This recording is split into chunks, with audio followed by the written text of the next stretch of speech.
Salam hörmətli tamaşaçılar, hər birinizi müstəqil Azərbaycanın yeganə, tərəfsiz və müstəqil televiziyası olan OTV-də xoş gördük. Yenə də media azadlığından danışacağıq. Azərbaycanda media azad deyil.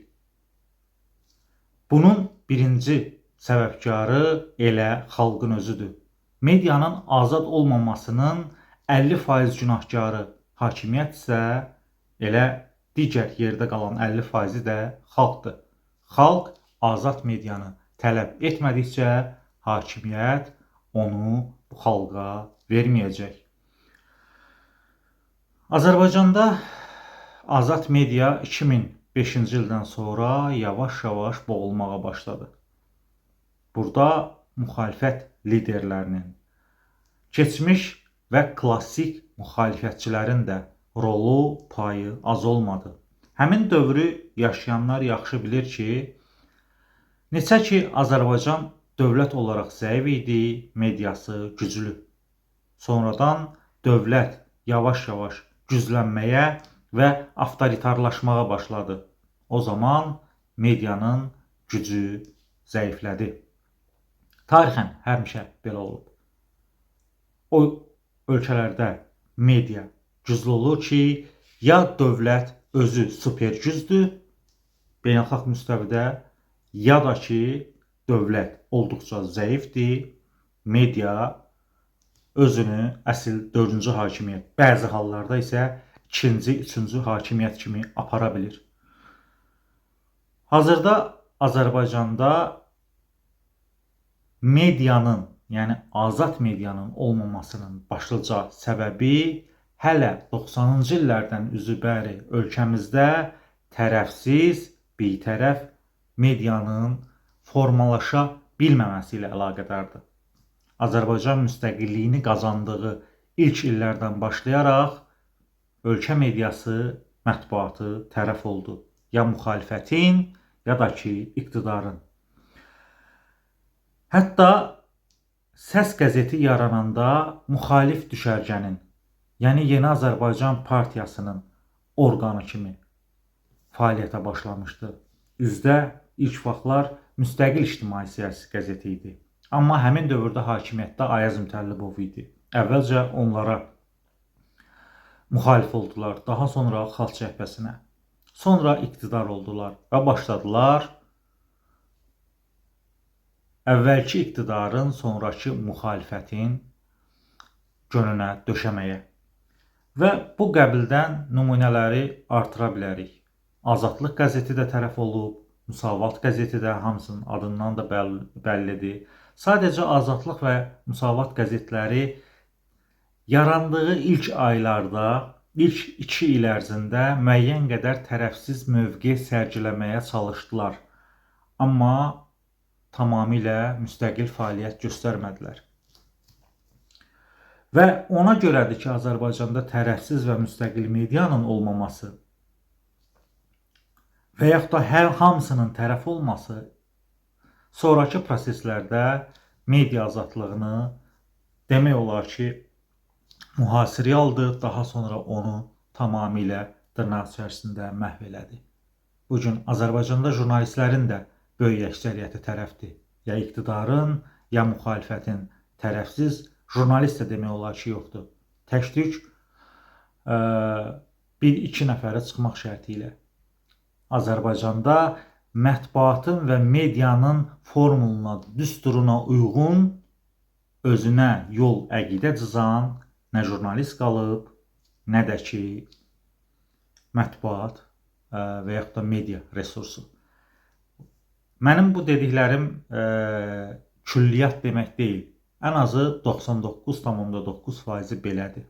O 0,1%-lərin içərisində OTV, Tural Turan və bu kimi tək-tük jurnalistlər və ya media resursları qalır. Yenə də deyirəm, media azad deyilsə, günahkar birmənalı şəkildə xalqdır. Hakimiyyət bir ovucdur, xalq isə bir qucaq. İstənilən halda xalq savadsızdırsa, o sadəcə mədə niyyətli olacaq. Çörəyinin dalınca qaçacaq. və heç bir halda səndən nə azad media tələb eləyəcək, nə müstəqil demokratik dövlət. Tarixən belə olub, belə olacaq və təəssüf ki, elə indi də belədir. Sabahı bilmirəm. Əgər Azərbaycandan köçən beyin axını dayanarsa, bəlkə də gələcəkdə vəziyyət dəyişəcək. Bəlkə də savadlı kəsim və yeni nəsil Azərbaycanda söz azadlığına, demokratik dəyərlərə sahib bir məmləkət qura biləcək.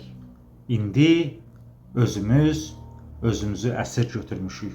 Özümüzün köləsiyik. İndi Azərbaycanda nə demokratik dövlət var, nə demokratik mətbuat var, nə söz azadlığı var, nə söz azadlığına sayğı var və bu üçüncü, sonuncu dediyim məsələ çox ciddi məsələdir. Azərbaycanda söz azadlığına hörmətin olmaması da ayrıca bir dərddir. Xalq diktator təfəkkürlü olanda onun seçdiyi hakimiyyət də diktator olacaq. Həmin media da diktatoraya xidmət eləyəcək, diktator təfəkkürü ilə çıxış eləyəcək və belə olan halda bir ovuc, iki cüt bir tək adamın demokratik media deyib hayqırmasına heç kim məhəl qoymayacaq və ya onu qulaq ardına vuracaq.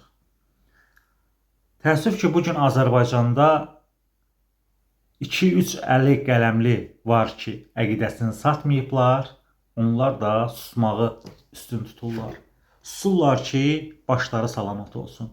Susurlar ki, həbsxana divarlarına arxa çevirə bilsinlər. Susurlar ki, xəlvətdə gizlində yazıb gələcək nəsillərə nəsə ötürə bilsinlər. Ailələrini qorusunlar, doğmalarını, yaxınlarını, əzizlərini qorusunlar. Çünki indi azad fikir bildirmək təkcə özünə maneə, əngəl törətməklə nəticələnmir. Ailəni işdən çıxarmaqla hədələyirlər, əgər işləyən varsa. Onlar şərlənib həbs oluna bilər. Bu barədə sosial şəbəkələrdə də bir xeyli müzakirələr gedir. Ola bilər ki, sənin qohumların, doğmaların səndən imtina eləsinlər, səni nəsildən, kökdən çıxarsınlar.